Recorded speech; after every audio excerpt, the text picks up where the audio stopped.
is oneness, but there is a tiny little difference also. So in the last week, I discovered a few papers online, scholarly papers that I've been, waiting to see for, ever since I entered into ISKCON. But one of them is called, did I write you about it? You remember the name of the paper? I couldn't believe my eyes when I read the title. It's called Kashmir to Vrindavan. So I don't know if that rings a bell for any of you. Kashmir, like you'll say, what does Kashmir have to do with Vrindavan? But it has so much to do with Vrindavan. That's why in ISKCON, nobody ever talks about it. I couldn't believe it, but I'm a research scholar in literature. So I've been wondering about this for, 50 years. Why does nobody talk about it? Now, finally, there is some talk about it. And we're acknowledging, I've told Abhinav sitting here, I call him Abhinava Gupta because he's kind of a hidden person. But Abhinava Gupta is one of my main scholars who lived 1,000 years ago, and he very elaborately commentated on the different rasas we can have with the Godhead, different rasas. So, and also he believed in 5 rasas, including Shanta, Sakya, which was the other one? Dasha, Sakya, Madhurya at the last one. Exactly, and the other one that you showed up. So he added Shantaras to it. And I've never seen anybody in ISKCON even discuss it or even glorify Abhinavagupta for having this brought in. And it was accepted by the 6 Goswamis. It was accepted, but they didn't emphasize him. They had different persons in the line that were more, you could say, personalism. But it says Abhinavagupta himself believed that even within Brahman, there's the possibility of you yourself not losing your identity. And this is why Prabhupada says when you go to when you reach Brahman, you can fall down again. How can you fall down? Because there is a dissatisfaction that you don't have a personal relationship, so you come down again because you're not aware of the higher one. You understand what I'm saying? Like you're going to Swarga, but after a while you think Swarga, it's, all these beautiful pastime, but what does it mean to me in the end? It's like you go to a party, but you want to go to a party 24 hours a day? No, 3-4 hours. No, it's boring after a while. So you fall down from that place. So it's very interesting that Prabhupada is translating meditation on Brahman. Very interesting, and it could be controversial with, not with some people, but he would say Brahman means Krishna consciousness. He says Brahman is Krishna, but if you don't recognize it, because when you're in Brahman, we call it impersonal self-realization. If you don't recognize it, then you can stay there. But can you imagine not having a relationship with the divinity for the rest of your existence, which is never stops? Not for 1 year, 2 years, 1 lifetime, forever. It's terrible. So it's very natural that if you reach Brahman, you either go down again and try for a new status, or you again enjoy the material world, or you enter into the relationship with Paramatma. And Prabhupada was saying, when I was reading some of the verses in the purport in the next chapter, that Krishna comes in millions of different forms, all different type of what Prabhupada is calling it plenary portions, all kinds of plenary portions. He might come in his real form, 2 arms, but then he shows 4 arms, then he shows the universal form. So are we attracted to the universal form? Who is attracted? Who? Nobody. Because Prabhupada said that is a materialistic form of Krishna. He shows all these weapons and all stuff. It's all related to objects. All related to objects. It's not charming. It's not charming. And Arjuna says, take it away. I can't tolerate it. Huh? Then the next chapter, he was talking to, forget who he's talking to, but he says, Krishna and I have a very lovely relationship. We're joking, we're laughing, we sit on the same bed, we're sharing the food, we eat from the same plate. He said, that's what I want. I don't want that God in the sky with a million arms. You see? Does it make sense to you? I mean, that's Bollywood, God with a million arms. Not charming. So, Prabhupada then talks about Krishna comes in all these plenary forms. One of his, primary is called Balaram, of course. But look how different Balaram is. He doesn't go to Kurukshetra. I mention it every time. He says, I'm not coming. I have friends on each side. I'm really surprised that he's the only one. He says, I have friends on both sides. So what are you talking about? You think I'm going to fight against my friends? Goodbye. So it's very beautiful. And that's Krishna himself in the closest form of Ananta. What do you think of this? So to understand all of this psychology is not easy, and if you're skeptical to begin with about Krishna consciousness, you say, oh no, it's just too much, I can't deal with it. But when you intimately read these pastimes, these kahanis, and you try and understand it, and you put everything in context. When you take it out of context, even one verse becomes bewildering. You say, well, that doesn't make any sense. It makes no sense in a separate form, but it makes sense. And you also have to see who is speaking. Is Vyas speaking? Is Shuka speaking? Is Sudha speaking? Who is speaking? So many times we have no idea who's speaking and to what audience. So this is another thing, the Bhagavatam is spoken to Parikshit, but later it was spoken to Shanika. Why is it spoken twice? Why? Because a different setting will create a fresh understanding. It's just like here we are sitting, half a dozen people. That's one setting. But imagine if there was 10,000 people here. It would be a different atmosphere. The message would be the same, but the environment in which it is delivered gives a whole new flavor to it. So we have to put things in its place. Very important. This is why also whenever I give the talk on Saturday, I try to put it in place. And I tell you, disappearance of Lord Krishna. What is it called?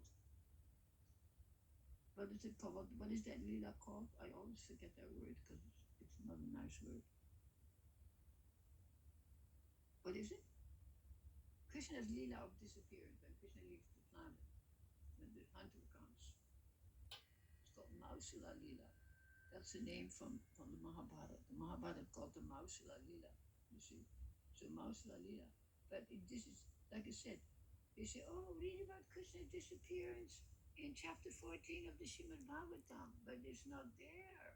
Try and understand, it is not there, but the chapter is called this. You see, so you have to delve a little bit deeper when you're trying to study these literatures. Don't just think that you know because you read the name of a title, but it's not there. You see what I'm saying? It's very important to put things in place so that your attachment for reading these books increases and you don't say, oh God, it's so complicated, I can't deal with it. I'll just chant Hare Krishna. So what is the virtue of saying I can't deal with it, I'll just chant Hare Krishna? What is the virtue? Is there a virtue?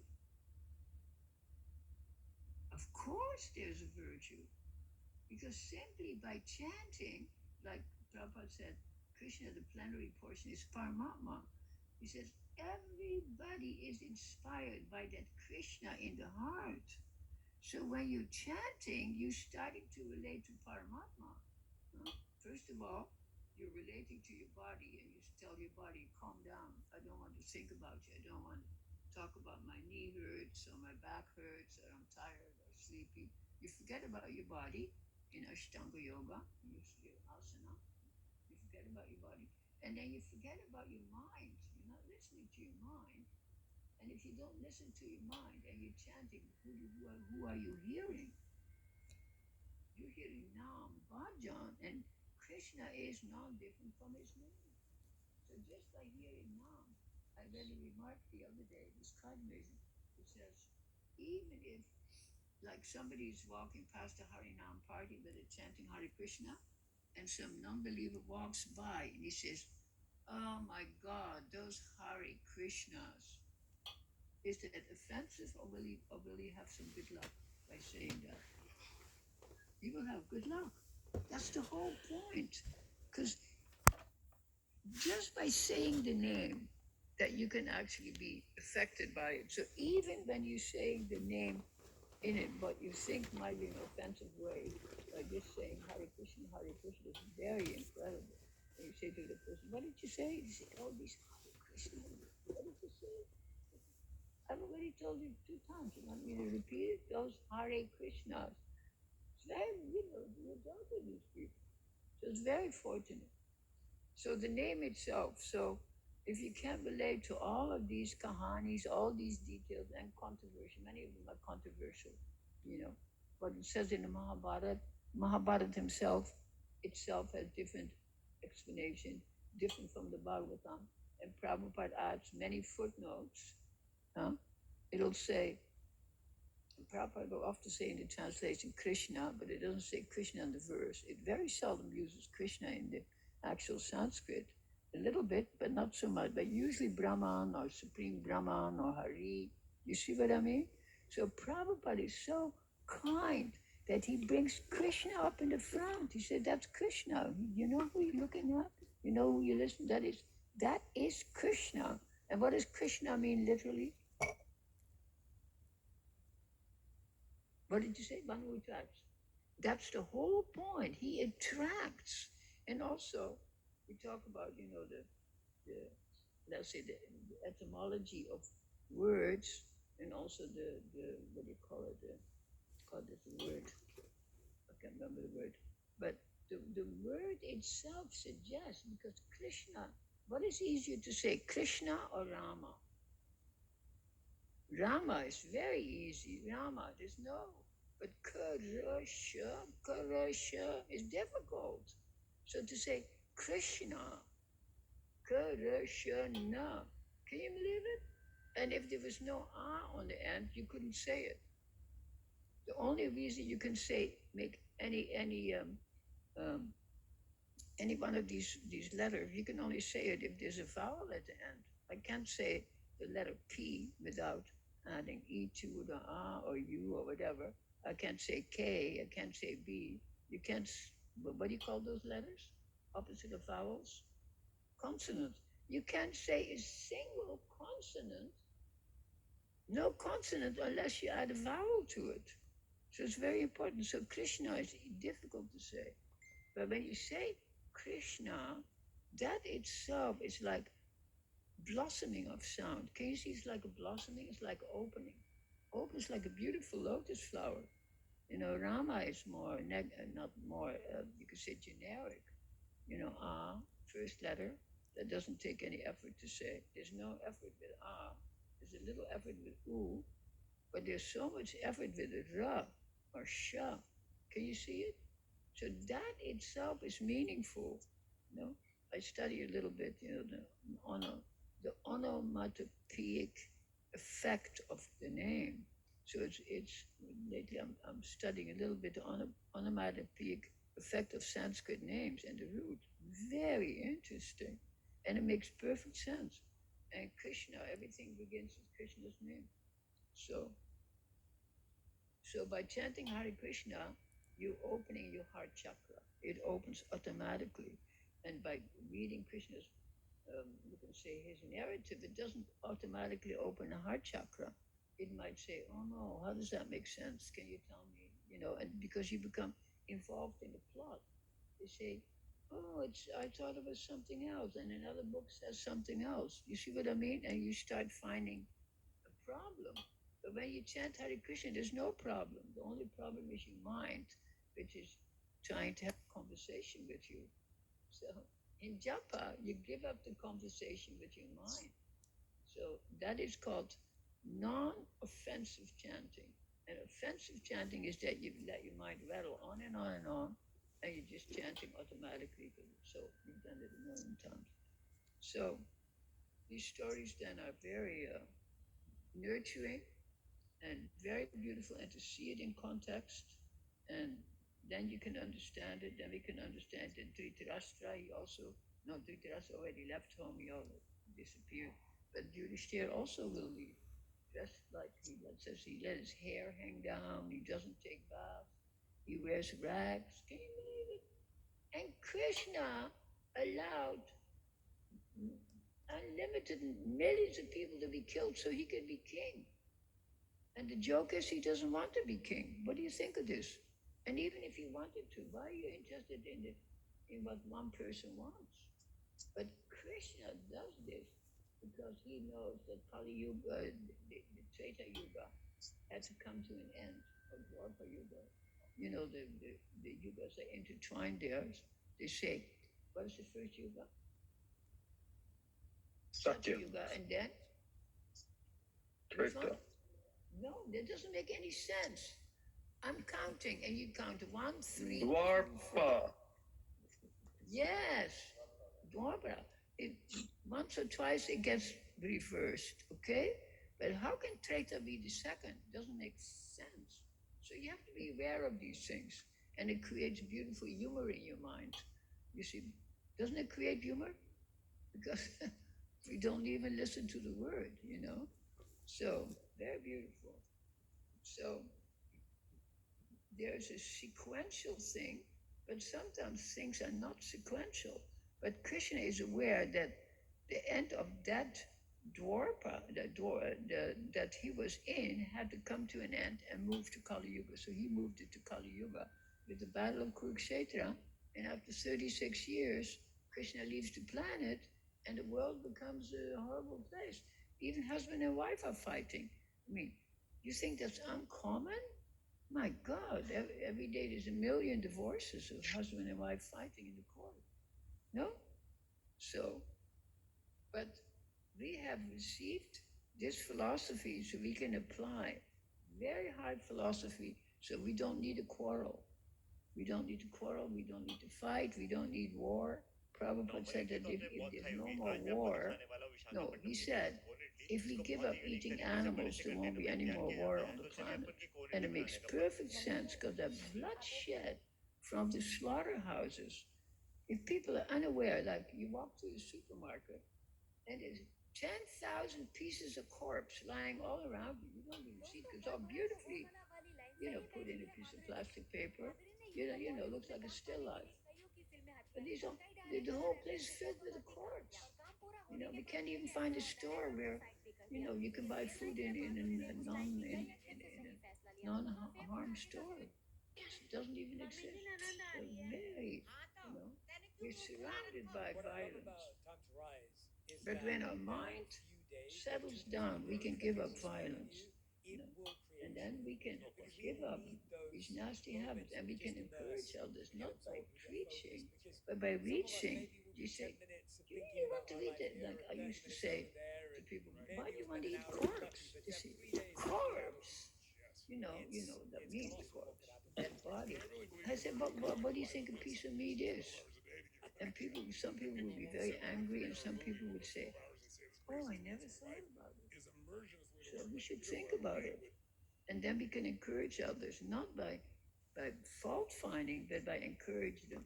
Even the sense of humor goes a long way, doesn't it? Sense of humor goes a long way. So this is the end of the chapter. I'm glad we're going into the disappearance of Lord Krishna, where in fact he doesn't exactly disappear yet, but he does, of course, historically he disappears, but it's not elaborated upon. And it's a very, very intense chapter. Most of the chapters are quite intense. The least intense of all the chapters in the Bhagavatam, which ones? 10th canto, Rasa Lila. Those are the least intense, and that is why some people dislike that. There's no fight, no these, of course, Radharani, she's there and she leaves the Rasa dance, but that's not in the Bhagavatam. So you don't even have to come to terms with it. So it's all very beautiful. So if you have any questions, please feel free. to ask or make a remark? Om Tat Sat. May mummy ji आप ये थोड़ी देर मोहित को संभाल लीजिए वो mummy ji आप ये थोड़ी देर मोहित को संभाल लीजिए वो कुछ काम से ना हमें मार्केट जाना है मैं मार्केट से आती आपको इसे ले लूंगी हाँ हाँ आराम से जाओ क्यों नहीं संभालूंगी ये मेरा इकलौता पोता जो है हाय मेरा पोता इसे तो मैं कलेजे से लगा के संभालूंगी तू जा आराम से सबकी बस की थोड़ी ना है बच्चे पैदा करना तू जा आराम से ठीक है मम्मी जी चुप हो जा क्या बोली जा रही है अरे बड़ी बहू को बुरा लग जाएगा क्यों चुप हो जाओ बच्चा पैदा नहीं कर सकती तो बोलूंगी ना अरे अपने बस में थोड़ी है सब कुछ ईश्वर के हाथ में है क्या बात हो गई जी मम्मी जी की नानी ये घर का सारा काम फैला हुआ है कौन करेगा अरे उसका बच्चा रो रहा है वो बच्चा संभालेगी या घर का काम करेगी तो मैं बुरा चाहता हूँ मैं तुमसे हाथ जोड़ के माफी मांगती हूँ मुझे क्षमा कर दो मुझसे बहुत बड़ी गलती हो गई मैंने तेरे साथ बहुत बुरा व्यवहार किया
and you learn a little bit at a time. Most people learned in high school and college, they don't speak the language years later. But if I dropped you in Rome for 90 days with no teacher and I pick you up, you're going to be speaking because you're seeing it, feeling, experiencing it. So 3 hours isn't quite that level of immersion, but it's enough to really create momentum, make some real choices, and really change your life for the better. And it'd be my privilege to serve anyone who wants to join us. And again, there's no charge. What I love about Time to Rise is that